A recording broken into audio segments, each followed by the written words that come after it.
Okay, welcome all of you to quantum quest, जहाँ तैयारी होती है एक स्मार्ट तरीके से।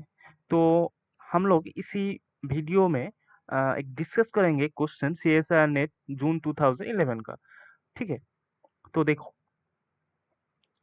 पूछा क्या गया है, ये वाला हम लोग देखेंगे पहले। ठीक है, देखो the wave function of A particle is given by psi equals to 1 by root 2 phi naught plus iota phi 1।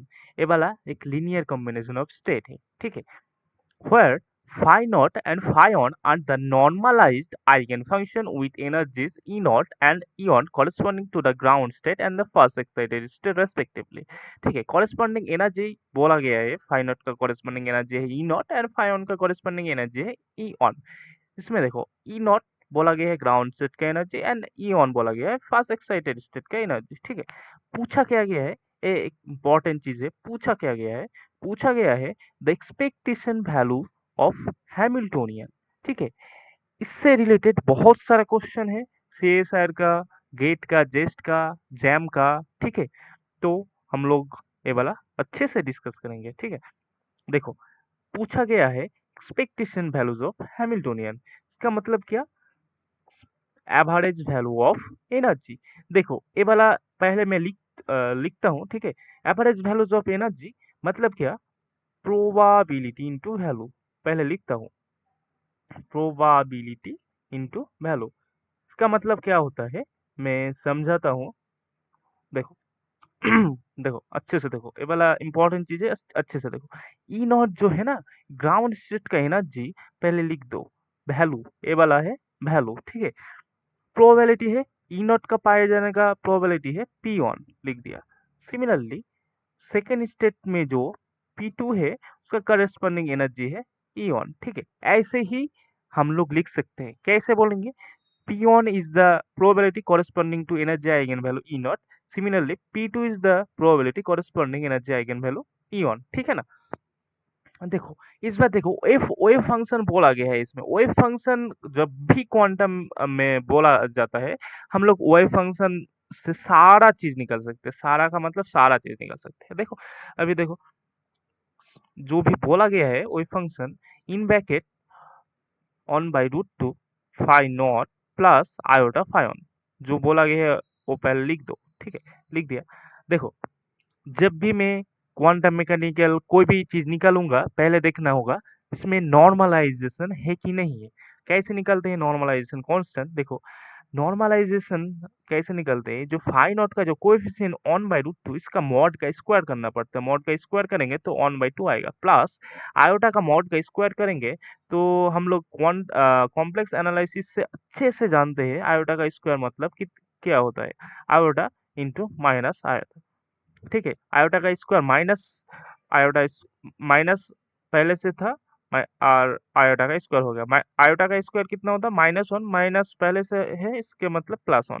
ठीक है, मतलब कितना है इसमें 3/2। देखो और एक बात, इससे नॉर्मलाइजेशन आसानी से निकल जाता है। इसको सिर्फ उलट दो, 3/2 है ना, उसको सिर्फ उलट दो और उसमें रूट ऐड कर दो, उसमें से ही हो जाएगा। मेरा सजेशन है यहीं से निकालो नॉर्मलाइजेशन कांस्टेंट। ठीक है, और एक तरीका है, मैं बोल देता हूँ।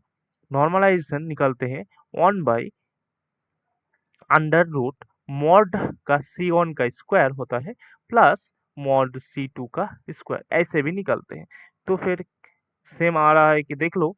देखो मॉड C1 का स्क्वायर मतलब फाई नॉट का जो कोएफिशिएंट है इसका स्क्वायर। ठीक है, इसको स्क्वायर करेंगे तो 1/2 आएगा इसको स्क्वायर करेंगे तो 1 आएगा। देखो सेम आया। ठीक है ना।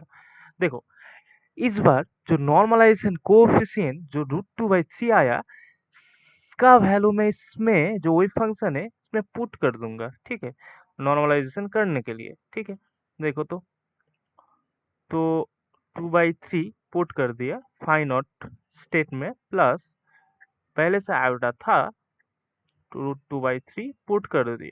ठीक है, फाई वन के साथ। इस बार एक बार चेक कर लेता हूँ, क्रॉस चेक नॉर्मलाइजेशन है कि नहीं। देखो इसका स्क्वायर जब करेंगे मॉड का स्क्वायर तब कितना आएगा, 1/3 आएगा, प्लस इसका जब करेंगे जब 2/3 आएगा। हो गया ना, ऑन हो गया मतलब नॉर्मलाइजेशन है। इस बार कोई भी क्वांटम मैकेनिकल चीज निकल सकते हैं हम लोग, इसमें बोला गया है हैमिल्टोनियन निकल। तो इसमें इधर देखो, हैमिल्टोनियन निकालो, तो इसमें प्रोबेबिलिटी निकालने के लिए बोला है, मतलब प्रोबेबिलिटी पी ऑन कैसे निकालेंगे हम लोग। प्रोबेबिलिटी मतलब जो नॉर्मलाइजेशन वाला जो वेव फंक्शन है, ये वाला नॉर्मलाइज वेव फंक्शन, इसमें फाई नॉट का कोएफिशिएंट का स्क्वायर कर दो, सिर्फ स्क्वायर करेंगे तो 1/3 आएगा। P2 का सिंपली स्क्वायर कर देंगे, फाई वन का जो कोएफिशिएंट है 2/3। याद रखो, इसमें नॉर्मलाइज होगा वेव फंक्शन तभी हम लोग स्क्वायर कर सकते हैं, पहले नॉर्मलाइज नहीं है तो पहले उससे नॉर्मलाइज करो, ठीक है, उसके बाद स्क्वायर कर दो। देखो इस बार आंसर ठीक है कि नहीं कैसे चेक करेंगे, देखो प्रोबेबिलिटी हम लोगों को मालूम है हमेशा 1 आता है, ठीक है। देखो 1/3 प्लस 2/3 ऑन ही आएगा, देखो ऑन नहीं आए आ रहा है मतलब कोई ना कोई चीज गलत है, ठीक है। देखो इस बार देखो एक्सपेक्टेशन वैल्यूज ऑफ हैमिल्टोनियन हम लोगों को निकालने के लिए बोला। पी ऑन का वैल्यू हम लोगों को मालूम है 1/3, देखो पी ऑन पहले 1/3 लिख दिया, 1/3। उसके साथ क्या था, ई नॉट था, प्लस P2 का वैल्यू देखो 2/3 है, उसके साथ कितना था, ई1 था। देखो इसको जब मैं सिंप्लीफाई करूंगा तब ई नॉट आ गया प्लस 2 ऑफ ई1। यही हमारा रिक्वायर्ड आंसर है। देखो ऑप्शन डी से रिलेटेड बहुत सारा पीवाई क्यू में क्वेश्चन है, ठीक है, नेट गेट जेस्ट सब में क्वेश्चन है। ऐसा ही सीरीज पाने के लिए हम लोगों का चैनल क्वांटम क्वेस्ट को सब्सक्राइब कीजिए और हमारे साथ जुड़े रहिए। Thank you all of you.